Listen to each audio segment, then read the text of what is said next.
Hello everyone.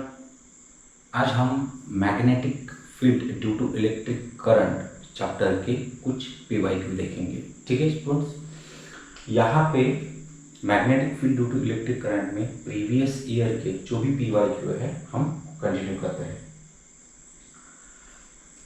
Magnetic field due to electric current को start करने से पहले ना कुछ फॉर्मूलेज हम रिवाइज करते हैं।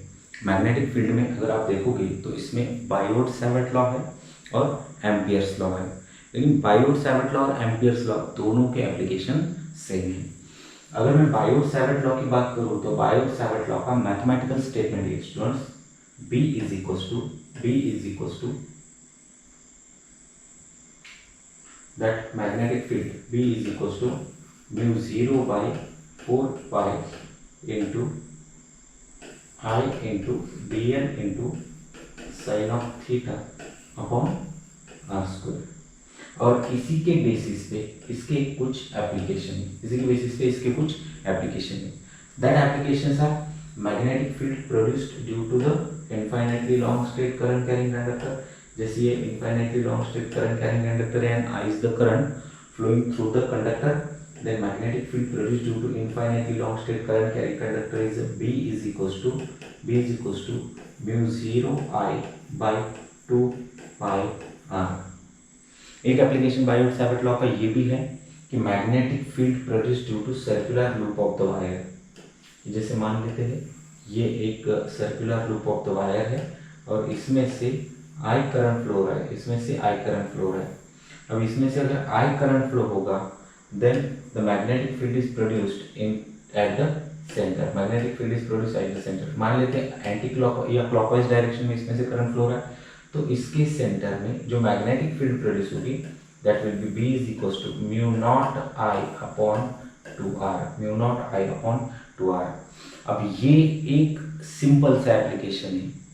अगर इसकी जगह कोई circular arc of the wire होगा, सर्कुलर आर्क यानी पूरा सर्कल नहीं है but circular arc of the wire है, जैसे कि मान लेते हैं ये एक सर्कुलर आर्क है और इस सर्कुलर आर्क ने सेंटर पे एक एंगल सबटेन किया है, दैट एंगल इज थीटा।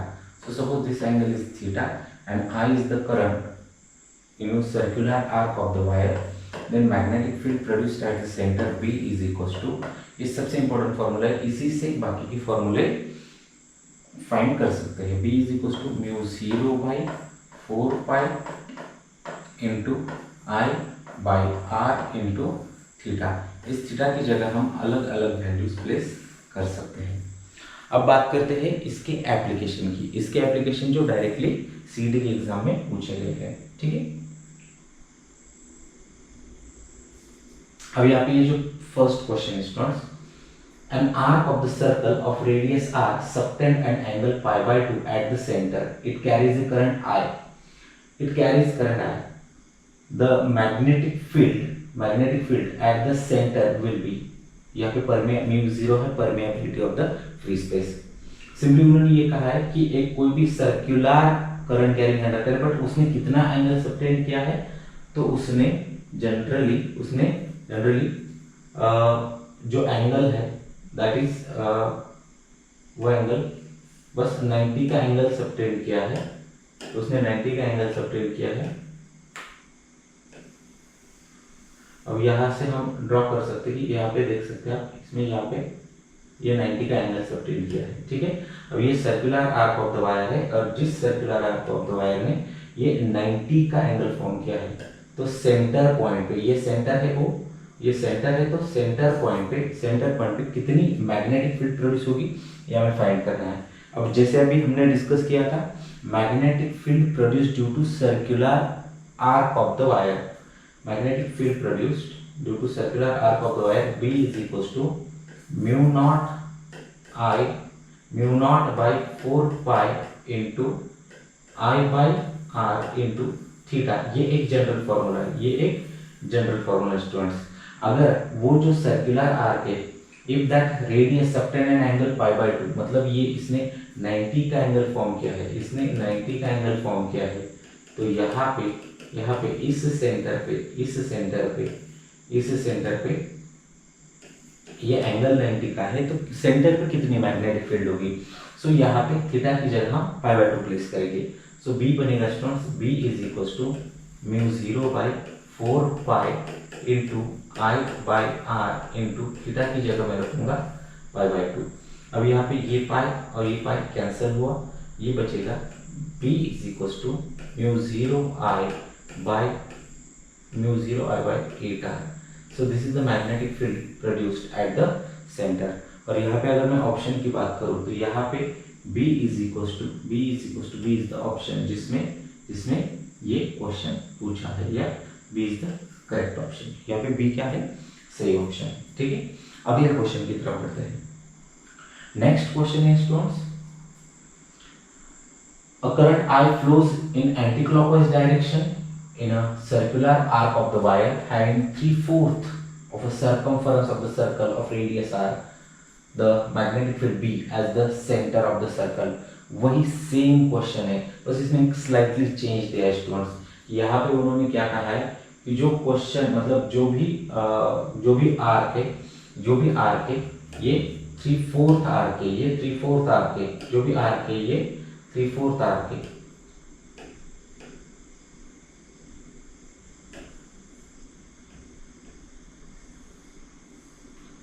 अभी हमने स्टार्ट किया 3/4 मतलब 270 डिग्री स्टूडेंट्स, 270 डिग्री, और यहाँ पे ये आपका बराबर 270 डिग्री आया है। ठीक है, तो ये 3/4 आर्क कंप्लीट किया है, और उसमें से भी करंट कैसे फ्लो है? ये current flows in anti clockwise direction. जो भी करंट फ्लो हुआ है that current is flow in anti clockwise sense. इसमें एंटी क्लॉकवाइज सेंस में करंट फ्लो है। अब तो सेंटर पे कितनी मैग्नेटिक फील्ड होगी? अब हमें पता है स्टूडेंट्स कि सेंटर की मुझे मैग्नेटिक फील्ड को अगर कैलकुलेट करना हो तो मुझे क्या करना पड़ेगा? ये एंगल जो है that angle is equal to 270 degree, और इसी का मतलब होता है that is equal to 3π/2। 270 degree का मतलब होगा 3π/2। अब यहाँ पे जो जनरल फॉर्मूला था, जनरल फॉर्मूला सबसे पहले अप्लाई करते हैं। जनरल फॉर्मूला क्या होगा?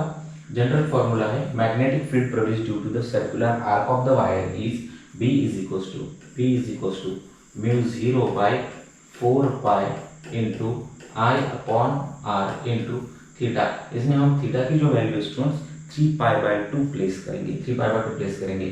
तो 3/2 वैल्यू प्लेस करने के बाद मुझे वैल्यू मिलेगी mu 0/4π into I/r into theta की जगह मुझे प्लेस करना है 3π/2। यहाँ पे क्या क्या चीजें कैंसिल होती है?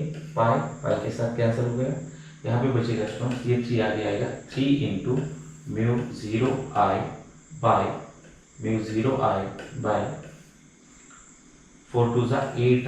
8r, and this is the magnetic field produced due to this circular arc of the wire।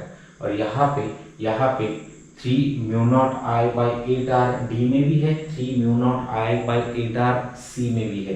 तो सही ऑप्शन कौन सा? तो ये सही ऑप्शन ढूंढने के लिए यहाँ पे हमें डायरेक्शन फाइंड करनी पड़ेगी, और डायरेक्शन की बात करेंगे तो direction can be indicated by using right hand thumb rule. So if thumb indicates the direction of current then curly finger indicates the direction of magnetic field. तो इस करंट के डायरेक्शन में मुझे थंब पॉइंट आउट करना है। तो अगर मैं एंटी क्लॉकवाइज सेंस में करंट थंब को पॉइंट आउट करूँ, so curly finger indicates the direction of magnetic field at the center will be outside the plane of board। यहाँ से मैग्नेटिक फील्ड बाहर आएगी, that means it is a dot with circle. यहाँ से वो क्या हो रही है? बाहर आएगी। मतलब यहाँ पे मैग्नेटिक फील्ड कैसी है? यहाँ पे magnetic field at the centre कैसी है? तो अपवर्ड डायरेक्शन में है। ठीक है स्टूडेंट, सो इसका जो सही ऑप्शन होगा D is the correct option. ठीक है, अगले क्वेश्चन की तरफ बढ़ते हैं। अगला जो क्वेश्चन है students, 2 coils P and Q each of radius r carries a current I and 8√8I respectively in same direction। These coils are laying in a perpendicular plane such that they have common center। The magnitude of the magnetic field at the common center of 2 coils। अब यहाँ पे ये same student ये एक थोड़ा सा tricky question बनाया गया है है कि वही एप्लीकेशन है, same magnetic field produce due to the circular current carrying conductor, but यहाँ पे दो क्वेश्चन को मिक्स किया है, दो क्वेश्चन को फ्यूज किया है, तो हम वो दोनों भी ऑप्शंस देखेंगे। यहाँ पे मान लेते एक कॉइल ऐसी है, एक कॉइल ऐसी है और जो दूसरी कॉइल है बिल्कुल उसको परपेंडिकुलर है, बिल्कुल उसको परपेंडिकुलर है, ठीक है, बिल्कुल उसको परपेंडिकुलर है, और दोनों का भी जो एक्सिस होगा, दोनों का भी जो एक्सिस होगा वो सेम है स्टूडेंट्स, दोनों का भी एक्सिस कैसा है, सेम है। अब दोनों का भी एक्सिस सेम है तो यहाँ पे हमें फाइंड करना है, यहाँ पे हमें फाइंड करना है कि इसमें से, उन्होंने कहा है कि भाई दोनों में से सेम डायरेक्शन में करंट फ्लो रहा है, तो यहाँ पे हम इंडिकेट करते हैं कि भाई दोनों में से भी क्लॉकवाइज डायरेक्शन में करंट फ्लो होगा। क्लॉकवाइज होगा मतलब ये ऐसे आ रहा है, ऐसे इधर जा रहा है, और इसको भी मैं अगर क्लॉकवाइज बनाऊं तो ये ऐसे जाएगा, यहाँ से नीचे जाएगा। अब क्लॉकवाइज डायरेक्शन में अगर मैं, ये कॉइल 1 है, ये कॉइल 2 है, कॉइल 1 को अगर कंसिडर करूं तो मैग्नेटिक फील्ड की जो डायरेक्शन है, जो मैग्नेटिक फील्ड की जो डायरेक्शन है वो इनसाइड द, वो क्लॉकवाइज डायरेक्शन में मैग्नेटिक फील्ड की जो डायरेक्शन है वो इस डायरेक्शन में आ रही है स्टूडेंट्स। मैग्नेटिक फील्ड की जो डायरेक्शन है वो, जो मैग्नेटिक फील्ड की डायरेक्शन है वो इस डायरेक्शन में आ रही है, इसकी जो मैग्नेटिक फील्ड है वो इस डायरेक्शन में है। और अगर अपवर्ड मतलब ये सेकंड कॉइल को मैं कंसीडर करूँ तो इसकी मैग्नेटिक फील्ड की डायरेक्शन ये है। अब यहाँ पे बात करेंगे स्टूडेंट्स, यहाँ पे ये V1 है, ये V2 है, ये V1 है, ये V2 है। हाँ, अगर मैं कॉइल में से जो पास होने वाला करंट है उस करंट की डायरेक्शन अगर चेंज करूँ, क्लॉकवाइज की जगह मैं अगर एंटी क्लॉकवाइज कंसिडर करूँ डायरेक्शन, तो यहाँ पे जो B2 की जो डायरेक्शन है वो पॉजिटिव एक्सिस में आएगी, और B1 की डायरेक्शन है जो पॉजिटिव एक्स एक्सिस में आएगी। राइट हैंड थंब रूल का यूज करके आप वो डायरेक्शन स्पेसिफाई कर सकते हो, उसको इंडिकेट भी कर सकते हो। बट यहाँ पे पॉइंट ये है कि हमें रिजल्टेंट चाहिए, और यहाँ पे रिजल्टेंट आएगा, इसका जो रिजल्टेंट होगा इन दोनों के बीच में होगा, इन दोनों के बीच में होगा। And by using parallelogram law of factorization we can find the magnetic field. तो यहाँ पे जो टोटल मैग्नेटिक फील्ड है, that magnetic field should be under root of B1 square plus B2 square, B1 square plus B2 square. तो अगर मुझे B1 पता है, B2 पता है, then we can calculate the value of total magnetic field. अब start करते हैं, B1 को फाइंड करते हैं। सबसे पहले B1 की वैल्यू कैसे आएगी? B1 इज द, जो पहली कॉइल है इसको हमने बोला है P, और इसको कॉइल जो सेकंड है that we call them Q। तो पहला जो है PNQ having radius I and 8I, तो इसका रेडियस जो है दैट इज I, और इसका जो रेडियस है दैट मीन्स इसका जो रेडियस है, जो सेकंड का जो रेडियस है वो √8I है, √8 टाइम्स I है। अब यहाँ पे हमें पता है स्टूडेंट्स कि magnetic field produced at the centre of the circular current carrying coil is B is equal to μ0I by 2R, μ0I by 2R। तो B1 की जो वैल्यू बनेगी that will be equal to μ0I1 या μ0I by 2R। वही अगर मैं B2 की value find करूं तो B2 बनेगा μ0 √8I times 2R, √8 times 2R, क्योंकि दोनों का जो है, जो radius that means equal radius है, 2 coils P and Q each of radius R, मतलब दोनों का भी रेडियस क्या है, दोनों का भी रेडियस R दिया है। यहाँ पे रेडियस R दिया है तो इस स्मॉल r की जगह हम कैपिटल R प्लेस करेंगे, यहाँ पे रेडियस R दिया है, ठीक है। अब यहाँ पे टोटल मैग्नेटिक फील्ड को अगर मैं कैलकुलेट करूँ तो B की वैल्यू बनेगी स्टूडेंट्स, B बनेगा under root of μ0I upon 2R का square plus μ0 √8 into I upon 2R का स्क्वायर। इसी से अगर मैं कुछ चीज़ें कॉमन ले लूँ तो यहाँ पे B की वैल्यू बनेगी under root of μ0I upon 2R को अगर मैं कॉमन लिख लूँ तो यहाँ पे बचेगा 1 प्लस √8 का जो स्क्वायर होगा दैट इज 8, तो यहाँ पे ये चीज़ आ रही है 9, so B is equal to 9 into, यहाँ पे ये स्क्वायर है 9 into square root of 9 into μ0I by 2R का ये स्क्वायर है। इसका अगर मैं स्क्वायर रूट ले लूँ तो 9 का स्क्वायर रूट बनेगा 3 और ये इसका आएगा mu not I by 2r। So magnetic field is equal to B is equal to 3 into mu not I by 2r। और यहाँ पे अगर मैं सॉल्यूशन दिखाऊँ, यहाँ पे सॉल्यूशन में 3 mu not I by 2r, यहाँ पे ये सॉल्यूशन है, ठीक है। तो इसका मतलब B is the correct option, ठीक है स्टूडेंट्स। आगे बढ़ते हैं नेक्स्ट क्वेश्चन की तरफ। यहाँ पे to concentric circles coil A and B having radii 20 cm and 10 cm respectively lie in the same plane. The current in coil A is 0.5 ampere and in anti-clockwise direction. The current in coil B, so that the magnetic field at the center is 0. मतलब यहाँ पर उन्होंने दो concentric circle दिए हैं और जो दो कोसेंट्रिक सर्कल है, दो कॉइल A एंड B, एक का जो रेडियस है that radius has 20 centimetre radius है। मतलब जो कॉइल A है इसका, ये कॉइल A है, ये कॉइल B है। A का जो रेडियस है इट्स 20 सेंटीमीटर और B जो है दैट इज 10 सेंटीमीटर। ये O इज द सेंटर है। Now they line in the same plane, तो एक ही प्लेन में है वो। Now the current in coil A is 0.5 ampere. इसमें से जो करंट फ्लो है that is I1 and which is equals to that we call them IA is equals to 0.5 ampere. अब पूछा गया है कि current in the coil B so that the magnetic field at the common centre is 0। तो B में कितना current होना चाहिए और कैसा करंट होना चाहिए कि मैग्नेटिक फील्ड की वैल्यू सेंटर पे 0 आनी चाहिए। अब एक बात तो बहुत क्लियर है स्टूडेंट्स, एक कॉइल में से अगर क्लॉकवाइज सेंस में करंट फ्लो रहा हो तो दूसरे कॉइल में करंट, मतलब मैग्नेटिक फील्ड को 0 करने के लिए दूसरे कॉइल में करंट कैसा फ्लो होना चाहिए, क्लॉकवाइज या एंटी क्लॉकवाइज। तो ऑब्वियसली एंटी क्लॉकवाइज डायरेक्शन में अगर करंट फ्लो होगा तो direction of magnetic field get reverse, तो दोनों एक दूसरे को कैंसिल करेगी और मैग्नेटिक फील्ड बिकम्स 0। तो एक पॉइंट ये है कि हमें एंटी क्लॉकवाइज डायरेक्शन में I1 IA फ्लो रहा है तो IB की जो वैल्यू होनी चाहिए, IB should be flow in clockwise sense. और यहाँ पे दो ऑप्शन एंटी क्लॉकवाइज के हैं, तो ये ऑलरेडी कैंसिल हो रहे, मतलब बचते हैं दो options, 0.25 in clockwise direction and 0.125 in clockwise direction. तो सिंपली यहाँ पे हम इसको सॉल्व करते हैं। अब दोनों की वजह से जो प्रोड्यूस होने वाली मैग्नेटिक फील्ड है उसका मैग्नीट्यूड सेम है, डायरेक्शन अपोजिट है, और मैग्नीट्यूड सेम है, डायरेक्शन अपोजिट है, वो एक दूसरे को ऑब्वियसली कैंसिल आउट करेगी। तो दोनों का भी मैग्नीट्यूड हम निकालने की कोशिश करते हैं। So magnetic field produce due to the B coil will be mu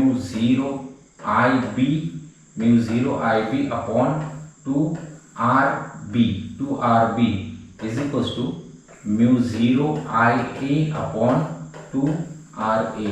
अब ये रेशियो एंड प्रोपोर्शन का क्वेश्चन बन गया। तो यहाँ पे ये जो चीजें हैं म्यू 0 के साथ कैंसिल होगा, 2 के साथ कैंसिल होगा, that is IB upon RB is equals to IA upon RA। अब IA की वैल्यू तो मुझे पता है स्टूडेंट्स, मुझे IB की वैल्यू कैलकुलेट करनी है, देन IB बनेगा IA upon IA into RB। ये जो RB डिनोमिनेटर का था, साइड चेंज होने के बाद न्यूमरेटर में चला गया, अपॉन RA।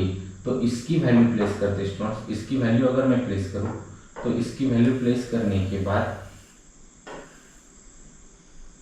IA की वैल्यू कितनी है 0.5, IA की वैल्यू कितनी है, IA की वैल्यू है 0.5 मल्टीप्लाइड बाय RB की जो वैल्यू है, RB radius of B is 10 centimetre upon, ये दोनों भी सेंटीमीटर में है तो इंटू 10 का पावर -2 नहीं किया तो भी चलेगा, या फिर मीटर में ही कन्वर्ट करना है तो -2 लेते हैं, अपॉन ये RA की वैल्यू 20 इंटू 10 का पावर -2 कैंसिल, 0 कैंसिल, 0.5 अपॉन 1/2 की वैल्यू 0.5 ही आती है स्टूडेंट।